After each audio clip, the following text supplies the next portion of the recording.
In this episode of the podcast, I get to sit down with NFT collector MeLlamoMatt.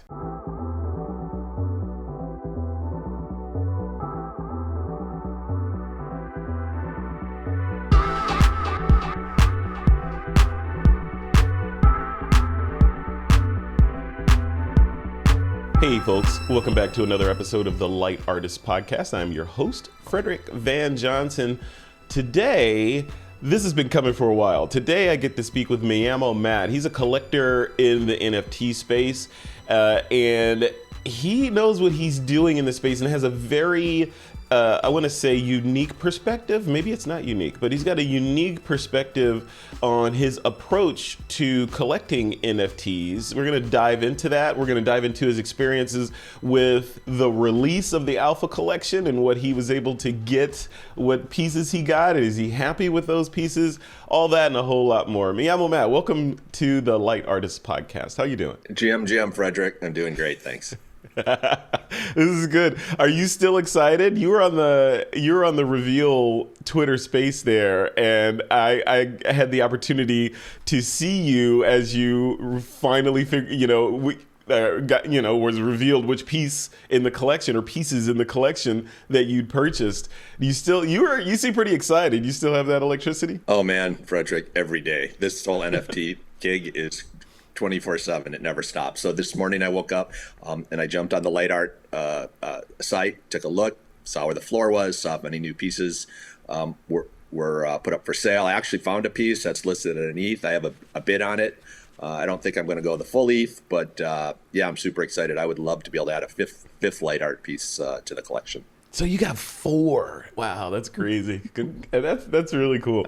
So, how long have you been doing this? How long have you been in the whole collecting space? And the second part of the question is, why are you in this NFT collecting space? I've been doing this for almost a year. In the NFT world, that's a lifetime. I mean, I've been through so much, and it's been good. It's been great. Why am I doing it? I think it's just an incredible amount of fun. It's just super great.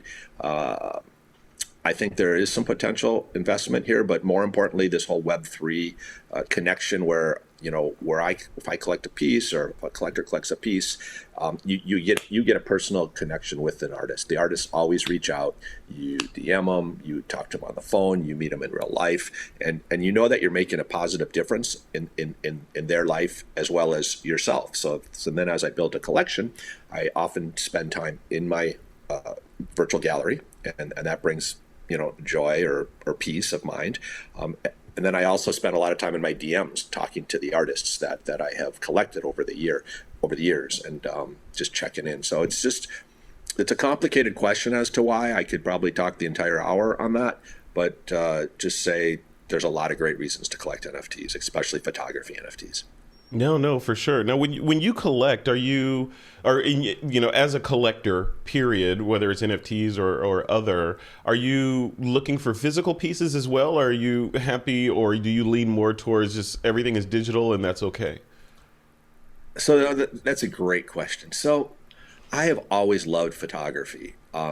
Anytime I'm anywhere where there's galleries, or shops, I wander into the photography section, museums. But my wife and I, we don't have a large house with a ton of walls. We're focused on family, so we have a lot of pictures of our kids on the walls. There's just not a lot of wall space. And if I see a photo that I love, historically a physical photo, there was always had to be a negotiation with my wife and I, like, do you like it or not? And do you like it enough to put it on a wall or not? And so, like a lot of us, I just decided after a while it just probably wasn't worth that negotiation, so I wouldn't collect physical photos, but I would always admire them. And then when this opportunity came up, I'm like, this is phenomenal. I can have unlimited virtual walls that are my walls, and I can hang up anything I want on my walls. I don't have to ask anybody else if they like it, and I can just love it. And so I bought into it big time. But then what happened, which I didn't even realize, is so many artists send you the physical anyways. And it's been a riot. Yes. And so I asked my wife, Gail, I was like, I'm getting offered physicals. What should I do? If we're not going to hang them, I don't want them to go through the effort and the cost and the shipping to send them. And she's like, no, take them all. She goes, take them all. She goes, you never know about these NFT things. They might go to zero. She goes, but if they go to zero, you're at least going to have beautiful photos up. And so, ironically, we have almost all of our walls in our house. We actually have a vacation home too. Almost all our walls now have NFTs on them. So as I sit right here in my dining room, 1, 2, 3, 4, I can see 7 NFTs on the wall. So I have actually somehow, in some bizarre way, accomplished my lifelong goal of being able to hang up the photography that I love on our walls. And I don't know how I did it, but it's been amazing. That's great. I know artists are probably, just loving to hear that, right? Because that's the whole purpose of creating photography, is to have people look at it. And I often wonder that, with so much digital in the world today, physical feels like writing a letter, right? Versus email. You get a handwritten letter, you're like, whoa, this is special. Same with a print, right? You get the NFT, which is beautiful. It's great. You can see it anywhere you are on your phone, etc. But there's something about the print, right? That's something about atoms versus electrons that's magical. If you sell one of your NFTs, does the print go along with it, or do you kind of hang that back? Or what do you think? I can't believe you just asked that, because I changed my answer 2 days ago. If you'd asked this question 2 days earlier, I would have said, hell no, that print never goes. But I just bought epic Mind's Eye, Michael Sadowski shot on a secondary market. And so when I collect a piece, whether on the primary or the secondary, I never, ever expect a physical or an airdrop or anything. I make the decision based on the actual piece itself. But in this case, I bought the piece off the secondary, and the other collector who sold it so graciously, as soon as we made the deal, said, I will send you the print with it if you're interested. And I was like, oh my gosh, like that was so nice. I was like, absolutely, please send that to me. And I just received it like yesterday, and it's spectacular. It's going to go up in a very prominent spot in our home. It's going to get a very prominent, and I couldn't really believe that he did that. And I would have never considered it. And for some of my pieces, I won't if I sell them, but I will definitely think about it now. And I think it's a really gracious and fantastic thing if a collector does send the physical on with the NFT. Yeah, no, I agree. In my mind, they should stay together, right? If I buy a print, or if I sell a print, I feel like that they're passports into 2 different worlds, the physical world and the virtual world, whatever that eventually ends up, metamorphosizing, is that the word, into that NFT may live in that world. It's interesting. One of the questions I want to throw at you, I have so many questions to throw at you as a collector. And it goes to motivation, around your around collecting NFTs. Some people say, what's the point, man? You're buying a JPEG, or you're buying a whatever file, and if you show it to me, I can screenshot it. Now I have that file, What is your thinking around that, around the valuing of digital art and having it tied to the blockchain, versus just, okay, I like these photos, and I have a folder full of photos that I like, and I can look at them at any time. What's your philosophy around that? 100%. And so I actually have 2 answers. So I'll give one, and then if you want the second one, just ask me again. Otherwise, Okay. we'll move on. But it goes back to just human history. Ever since we were in caves and we collected and we valued certain things. And so the analogy I love to use is, let's think of the Mona Lisa. So there's the Mona Lisa, the original. It's in the Louvre. It's priceless, right? I mean, if that thing went out for auction, who knows how many millions of dollars it would cost. So you can go to the Louvre and you can look at that work of art, and then you can go to the gift shop, I'm guessing, and buy. You probably have several options. You could probably buy maybe a decent canvas print that's pretty professional for a few hundred or a few $1,000s of the Mona Lisa, and you can bring it home and you can put it on your wall. Or you can buy a poster for, say, $20 of the Mona Lisa, and you can bring it home and put it on your wall. And there's a really reasonable chance when you put, let's say, that canvas print on the wall in your house, that you're going to derive virtually as much satisfaction looking at that piece, if you love the Mona Lisa, as you were at the Louvre. I mean, you may even have more satisfaction because you're sitting in the comfort of your own home, drinking the beverage of your choice, and not fighting a million people. So you may actually even be happier looking at your canvas print than the Mona Lisa. But the reality is that when you decide you want to sell your canvas print of the Mona Lisa, of which you have super fond memories in your living room, you're going to get about the same price you paid for it. $1,000 or $500 or whatever. You're not going to get the millions and millions of dollars, but there will be a human somewhere out there that wants the original and will pay whatever. Now, expand that into NFTs.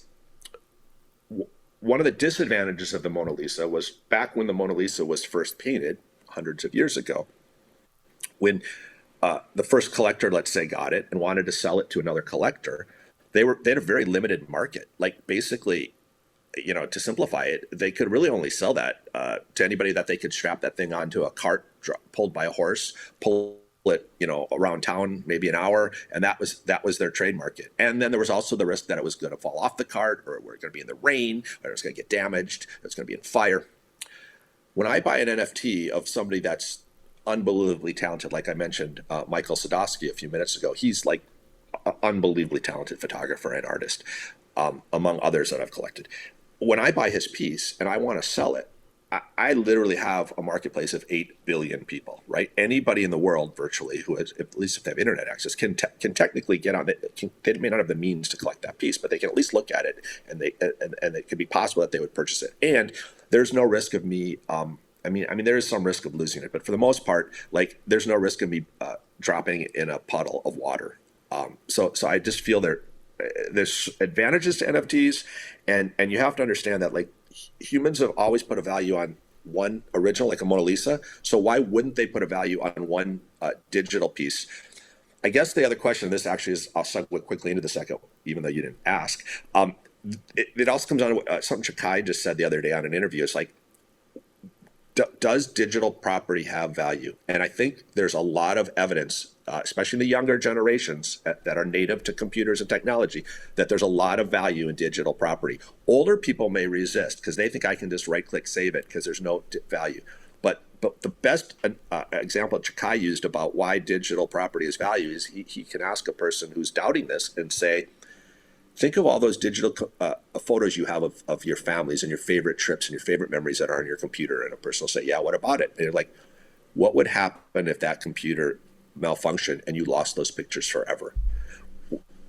And people will go, oh my God, it would be horrible. Like, so is there value to your personal photos and pictures? And of course, the obvious reaction is, yeah, there's a ton of value to my personal pictures. To me, there's a ton of value to me. And you go, well, there you go. So if you can understand that your digital photos have value to you, then it's a relatively easy jump to say a digital photo of something special and iconic, like a mind's eye a work of art, should have value to many people. Yeah, I've never thought of it that way, though. That's 100% true. I was thinking about it, and I agree with you. I was thinking about it from the standpoint of, of course, digital art or digital things have value because we operate mostly in a digital world these days. So these things are just sort of, analogs. Yeah, I guess that's a weird way of saying it, but these digital things are analogs to their counterparts in the physical world, so that's weird. That's a t-shirt. But, I'm curious though, or what I was going to say is I think about it from, if you look at gaming, the world of gaming and buying things inside of games or purchasing, a new avatar or a new weapon in Call of Duty or something like that, that has intrinsic value to you. When you log into that game, if the stuff that you bought last year isn't there, you're going to be upset about it, right? So just like if you came into your house and something you bought is missing, you're going to be upset about that. So these things have value in my head. And then you maybe fast forward into this metaverse thing that we're moving into, then they'll really have value because a lot of people will only have relationships and interactions in the virtual world, and MeLlamoMatt will have his gallery or space in there where you can invite me into, and I can look around at all the amazing NFTs you've purchased and all that. Whereas in the physical world, that's likely, who knows, maybe one day you'll have prints of everything and rent out a warehouse and build a personal gallery, right? But unlikely, right? So, it's really interesting. I want to talk a little bit about price versus emotion, Matt. So in the from a collector's perspective, buying a piece on price versus emotion, or in other words, as an investment, or just because you just like this piece and you like that artist, where do you fall in that? Because you are intrinsically an investor, right? So what is it? Yeah. Where's the purchase decision? Is it, I just like this, I don't care if it's 10 ETH, I'm getting it? Or is it, I'm buying this hoping that it's, I'm buying this 1 ETH piece and I feel like it's going to go to 2. If it hits 2, I'm getting rid of it, right? Where do you feel, or where do you fall on that? Oh man. So yeah. Um, so that is a great question. So I definitely collect for the long term, and my long term is like insanely long term to a lot of especially younger collectors. I can't even comprehend what I'm saying. So I mean, I'll buy a piece and I'm like, yeah, I'm holding this thing for 5, 10, 15, 20 years. Maybe my heirs will even have to sell it. Maybe my children, maybe my grandchildren will sell it. So I buy for what I love. That being said, there is an expectation that that I can get some value out of the pieces someday, whether it's myself or as we pass them down over generations. So I do have an expectation that they should increase in value over time, but that doesn't mean they're going to increase in value over the next 90 days, 180 days, 2 years, whatever. So that part's not important to me. But when you ask about emotion versus cost, for me, it's a function of budget. So I've been very fortunate in life, and I have a fair amount of ETH that I can invest into a collection, but I don't have as much ETH as a lot of collectors. I mean, there's a lot of collectors that maybe they got into crypto, when Bitcoin was $1,000 or ETH was $50, so they may have so much ETH. One of the running jokes I have with NorCal is just like, are you ever going to run out of ETH? Because he was in the Bitcoin game very early, and I think the answer is he's never going to run out. He's just never going to run out of ETH. So I have to budget. So I have to balance my emotion with my ETH. But there are times. There are times where emotion will take over, and I will go beyond my budget for sure. But there's also a lot of times where because of budgetary reasons I have to use the brain to stop the heart and say no, can't have this piece. But it's funny, and then because I'm kind of just a collector at heart, and I love the hunt of the collection. Some of the pieces I'm most emotionally connected to are pieces that like I found that nobody else found. I reached out to the artist. I made a deal. Artists that know why I collect and they know how I hold them are very open to actually allowing me to collect a piece at a little bit lower ETH than they would have put it on the market, because they know that the reality is I'm taking any ETH that I save and I'm reinvesting in other artists and the community. I'm not just keeping it for myself. So I have some pieces that I'm extremely emotional and I just love to look at every day that really are not the most expensive pieces in my collection. That's really interesting. See, this is fascinating, just sort of talking to someone who's looking at it from the other perspective, because even on this podcast, we've been heavy on looking at it from the artist's perspective and not so much from the collector's perspective. So this is really fascinating. I'm hoping the artists that are watching this are, getting a lot out of it to kind of reveal the people that are behind the buy button. You mentioned legacy, right? And what happens to these pieces. You want to have a collection that's around for a while. When you buy, you have this set of amazing NFTs now. If something happens and you are no longer around, what are you like, how do you value those pieces? Do they become, and how does this work, right? Do they become part of a living trust, or how do you transfer ownership from you to someone else, or do you, like, what happens in that situation if someone, with this whole blockchain, everything is uber secure? What happens if the person that purchased this thing is no longer around? Does the art just get locked up? Well, I mean, that's just like a security question, and it's a great question. Mm-hmm. People need to plan, and they need to make arrangements. I'll give you my answer second, but in NFT NYC, I met a very prominent collector, and I spoke with him for a while, and then I ended up speaking with his wife, and his wife very proudly said, just out of the blue, almost like, I have the seed words, I know how to get in if I ever need to. and I'm going to take care of it. And I laughed because I couldn't even imagine if to give Gail the seed word, she'd be like, yeah, whatever. So there is a instance of that artist, that collector had clearly thought of it. So in my case, my oldest son, we have two boys, one girl. My oldest son is into NFTs and cryptos, and he understands the whole concept, as well as my younger brother understands it. So they both know how to access in my wallets if something should happen to me.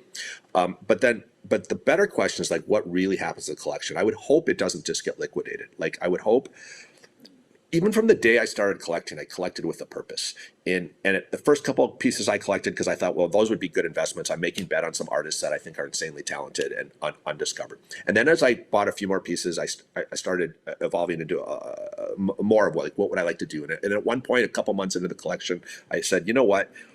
It would be really cool if someday the MeLlamoMatt collection went to Christie's or Sotheby's, or pieces of it went to Sotheby's, and we had an auction. Like, that would be a riot. Like, that would just help the artists, and man, it'd be fun too, right? Like, I'm not gonna lie, it would be fun. But can you imagine if, like, someday I could take 50 pieces from the collection and put them into an auction at Christie's, and the thrill for those 50 artists. Now, maybe a couple of those artists will have already reached such prominence that they went to Christie's or Sotheby's themselves and they had the experience. But of those 50 pieces, 48 of them will never experience that. And so I could share this, like, unbelievable experience. But then now that's less important. Now I'm thinking, like, as I keep building this collection, it's like, I would love it to just go on, like you said, like a virtual museum.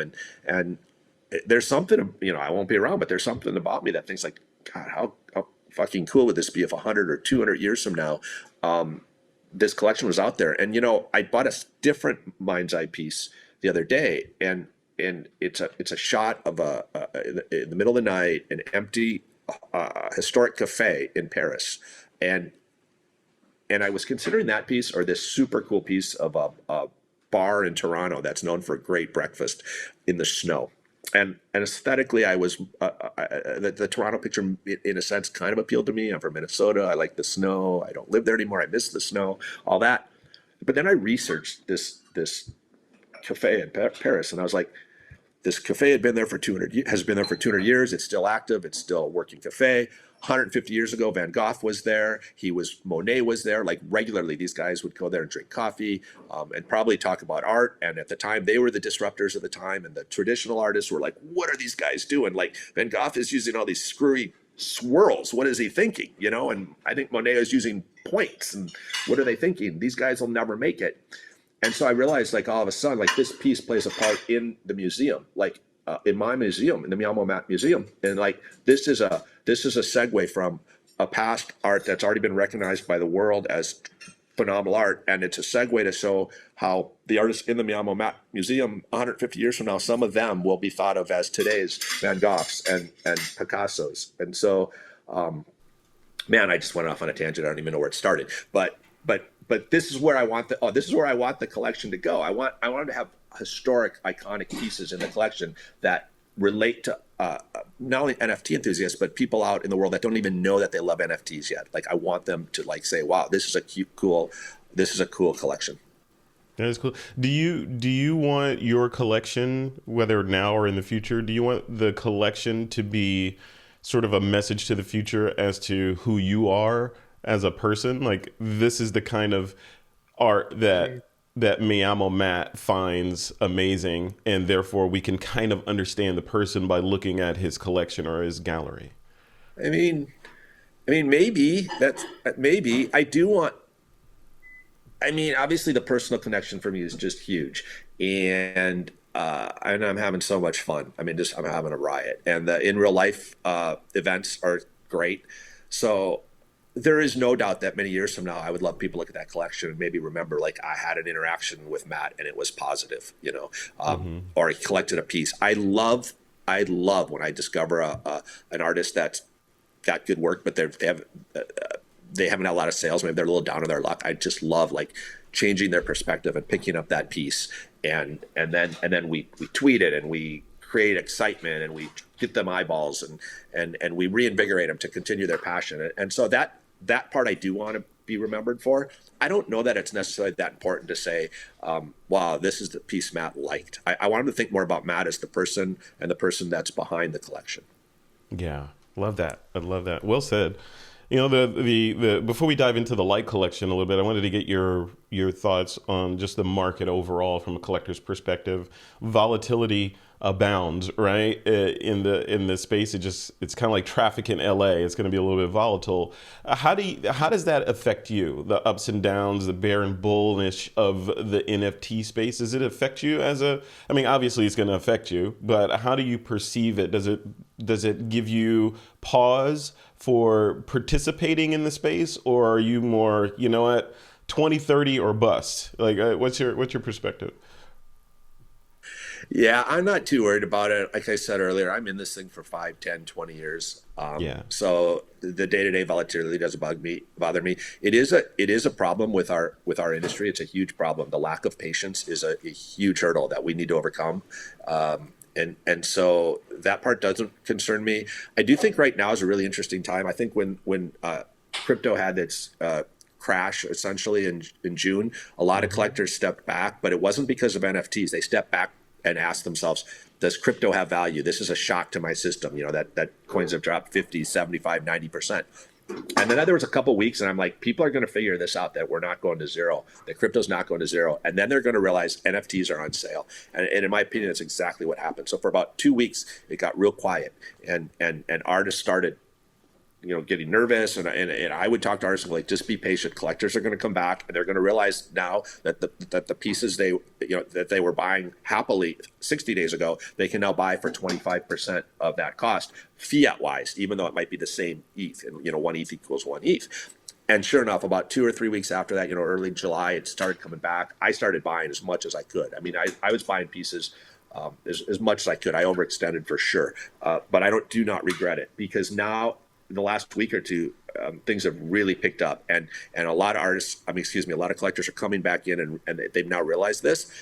And I do think, though, what we have seen in the last 60 days, I think we've seen really strong evidence that NFTs themselves have their own unique strength and support. So while ETH and Bitcoin really crashed, the NFTs only went down as far as the crypto value. They didn't go down further. You know what I'm saying? Like, so if a piece sold for 5 ETH when ETH was worth $4,000, it was still selling for at least 5 ETH when ETH was 1,000. It might have even gone up to 6 or 7 or 8 ETH. And then when ETH goes back up to $3,000 or $4,000 a year from now, these are going to be bargains. So I think long term, this is great. I think the bear is a phenomenal time to collect, as long as you have confidence in NFTs. All right, Matt. So let's fast forward to today, where we are right now. So earlier this week, Light.art had a drop, you know, the Light Artist Alpha Collection, which, like we said at the beginning of this interview, you were lucky enough to get in on. Describe your experience with the whole flow with, you know, DApp all the way through to actually owning a couple of pieces from the collection. Yeah, no, it's been great. So a few months ago, Arwen Levinson, one of the artists in the Light Art collection, reached out to me, and she said, "Hey, Matt, I have a whitelist I can offer to a collector because I have pieces in here, and I would be honored if you accepted the spot." And so, sight unseen, because Arwen's a phenomenal person and she does great work, I'm like, "Yeah, sure, put me in, get me on the whitelist. That'd be amazing." And then I knew I was on the whitelist, but I didn't really know what the project was. There was another project with the word light in it at a different price, and I got confused. And then I thought I might have missed maybe I missed the drop, maybe I didn't. I didn't really know what's going on. But I kind of felt like I was still okay and I hadn't missed anything. And then I went to New York and I met DApp, and we started talking about it, just like pretty in depth. And he's like, "So you know about the Light Art project?" And I'm like, "Yeah, I think so. Like, I'm in it." And so we talked about it, and he just, blew me away as he explained. First of all, what the forward facing, what the public can see is, the work that they curated. The curation board is crazy talented. It's phenomenal work at the mid price of 0.5 is a great value. But then to hear the behind the scenes of how hard they're working and what they're going to do in the future, and Dapp's view of art, which is amazing. It's a level above I mean, I hope I can get to that level relatively soon. Still have so much to learn, and and his goals, and the reason he was doing it to help artists. And then, he brought in some artists that their floor prices are typically 2 and 3 and 4 ETH, and so that brings in collectors and brings in excitement. But he also focused a lot on getting a lot of artists that haven't minted at all. I think some of these artists may be minting for the first time, and others have only minted a couple of pieces, and they're under the radar and they need to be discovered. And so I just got super excited. So then when the mint came, I was on the whitelist, so I bought one on the whitelist. And then the public sale came up, so I bought one on the public sale. And then as soon as the public sale was coming towards an end and the secondary market started kicking in, I just threw a collection offer out and I bought a third piece. And by then we were laughing, and I was like, MeLlamoMatt seems to have a problem here when he starts collecting. He just And then on the reveal, as a collector, it was really interesting. I had the Light Art site up, but I wasn't looking at the pieces. I wasn't looking at my pieces to see what I got. That really didn't matter to me at that point. Like, whatever I was going to get, and I could deal with that later. At the reveal, I was watching the floor pieces to see what could reveal and if I could snipe something really quick. And it was funny because Dap asked us, you were on the space, you may have heard, Dap asked, like, Matt, have you seen your pieces? What'd you get? And I'm like, yeah, I have no idea what I got. I'm too busy looking at the floor pieces revealing, because that's the key right now. It's like, I got to see if there's a floor piece. And sure enough, the lowest floor piece, which was at 0.99 ETH, was Tara Workman. And I love Tara. She's an amazing person. I just purchased a piece of Tara's. I just collected a piece of Tara's about a week or two ago for 3 ETH.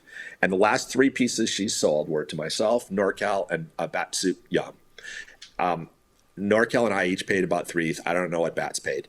And so this piece comes up, spectacular piece, at 1 ETH. So I grabbed it before I even looked at what my other 3 pieces were. And then I just got to tell you a funny story about that. Afterwards, Tara DMs me, and she's like, Matt, she goes, thank you so much. She goes, that piece is my lock screen on my iPhone, the piece that I sniped for 1 ETH. And she showed me her iPhone, and it's that photo. So now, imagine how I feel as a collector that wants to make a personal connection with an artist. I just grabbed this piece at below market value that the artist values so much that of all their work, it's the piece they have on their iPhone. That's crazy. That's crazy. Yeah. See, this whole world is really interesting. I look at it, I love being relatively new. I don't know how long I'm going to be able to say that, but I love being relatively new into the space, because the patterns I see in some ways are analogous to back in the day of .com, right? With in E-Trade. Remember E-Trade? And people refreshing the screen on E-Trade to see what their net worth was today, right? Hey, 100%. I'm a millionaire. I'm not a millionaire. Hey, I'm a millionaire. I'm not a millionaire anymore. Now I'm poor, It was kind of that flow, but on a art is tied to the security kind of thing, right? And there's more emotion. It's not just numbers on a screen and speculative. I hope that company, goes up and the stock splits or whatever. It's like you said, it's more about the art. I believe in the artist, but there is that underlying layer of, quote, day trading that goes on. When you log in the morning, what are you looking at? Right? Are you looking at, let me see floor prices, or is it, Let me tell you what I did this morning. This isn't every morning, but it's more than I would probably care to admit. So I woke up this morning and my dog wants to go for a walk instantly. And we always go out for an hour, and he's my solution to stress. I go out and walk the dog, but first I have to check things out. So this morning I went on, I checked the Light Art, and I found a piece that I really like that I put a bid on it. I also followed up with an artist that I'd spoken with last night, that she was offering me an opportunity to pre-sale a piece at about 20% of what she's going to charge the market. I probably shouldn't have said that. 50% of how much you can charge the market. So I chose that piece, and I made a bid on a third piece, and I did all that before the dog walk. So I'm in play for 3 pieces as of this morning, and we'll see if for sure one of them's going to end up in the collection. My guess is 2 or 3 will. That's so cool. That's kind of the way a typical morning goes in the MeLlamoMatt household. That's great. That's great. There's so much to talk about. Matt, before we wrap this up, I want to talk a little bit about this project. I know you have a project coming up that's pretty interesting in this space to the extent that you can reveal it. I know don't give me the old Silicon Valley line of, well, we don't talk about unreleased products or services. So, Open the kimono as wide as you can. Tell me what's I'll going open on. it pretty wide. So my consultant keeps telling me, stop talking about it, Matt. It's too soon. He goes, you're going to get front run. And I'm like, you know what? We're not going to get front run because our project, which is, by the way, it's going to be MeLlamoMatt Art, and or just MeLlamo, like will be our brand.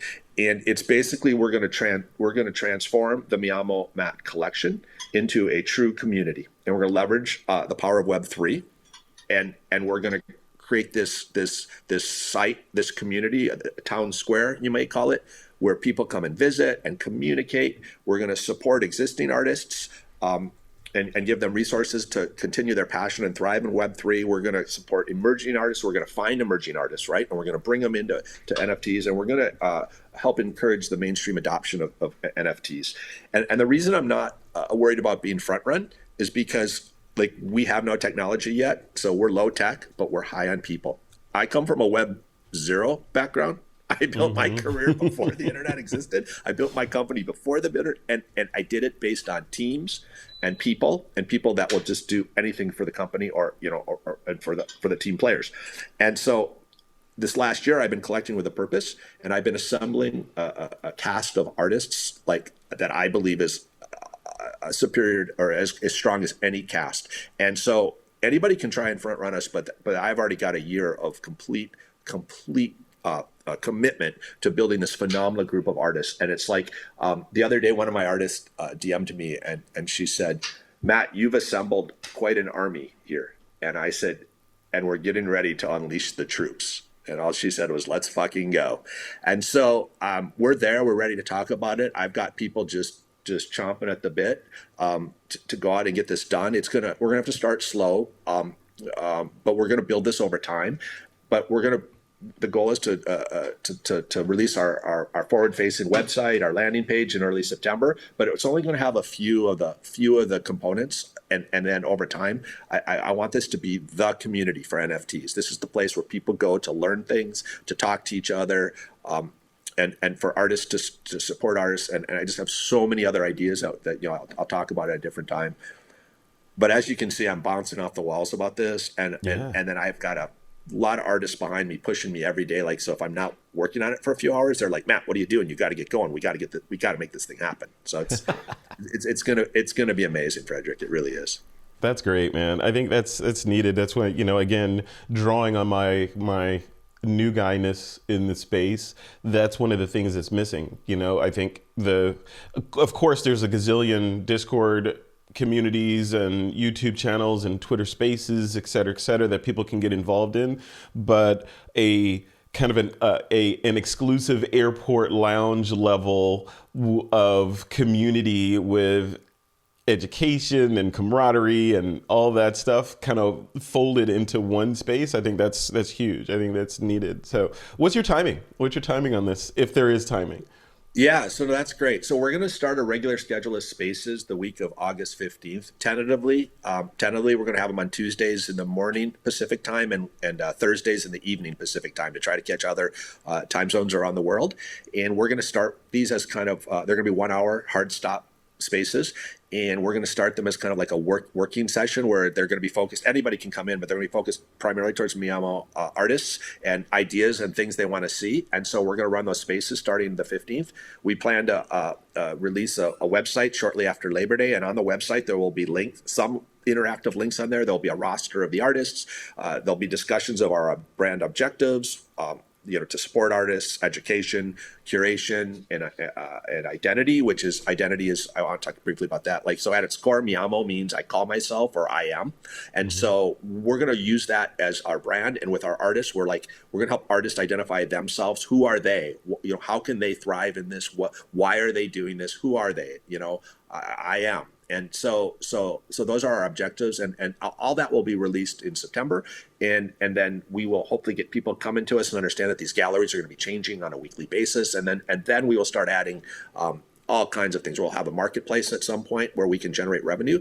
And when we generate revenue, the fees that typically go to maybe an OpenSea or foundation now, our expectation is we're going to take some of those fees ourselves in our marketplace, and we're going to put them back into the community. I'm going to set this up as a nonprofit. I'm not looking to monetize this for myself personally, but I do want to monetize it for the artists and for the community. So I'm really hoping to create this a long term, this fairly good sized revenue generating project that the money goes all the way back into the artists, and that, I think that's one of the reasons why there's so much excitement. And the reason it's going to go to the artists is to help them continue with their passions and what they love. Because I'm at a stage in my life where I was very fortunate, but just think about all the people now that they're starting, or maybe they've been doing it for a while, but they don't really have a desire to work a 9-to-5 job, right? Or they don't want to be a prisoner to the corporations or whatever it is. They want to use photography and so if we can even just help a few of them achieve that goal, then that will make the whole mission worth it.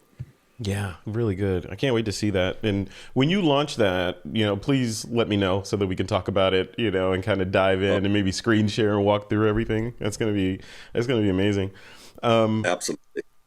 As we wrap up this interview, I want to take this opportunity to hand the mic to you to speak directly to the artists out there. They could be the ones that you've already collected or the ones that you will collect in the future.